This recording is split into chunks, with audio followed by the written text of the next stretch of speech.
Using Asana effectively involves organizing tasks, collaborating with team members, and staying on track with project timelines.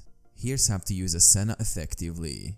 Create projects and tasks. Start by creating projects for different initiatives or teams. Break down each project into tasks with clear descriptions and deadlines. Organize tasks. Use sections or columns within projects to organize tasks by priority, status, or category. This helps keep work structured and easily accessible. Assign tasks. Assign tasks to team members and set due dates. Ensure each task has a clear owner responsible for its completion.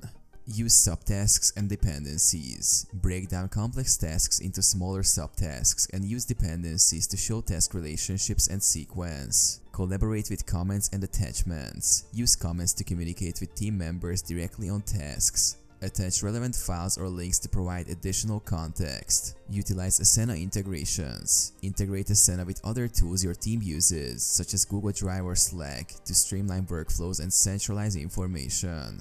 Monitor progress. Regularly review project progress using Asana's dashboard and reporting features.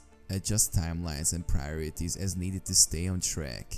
Hold regular check-ins. Schedule regular check-in meetings or use Asana status updates to keep everyone aligned and address any blockers or challenges.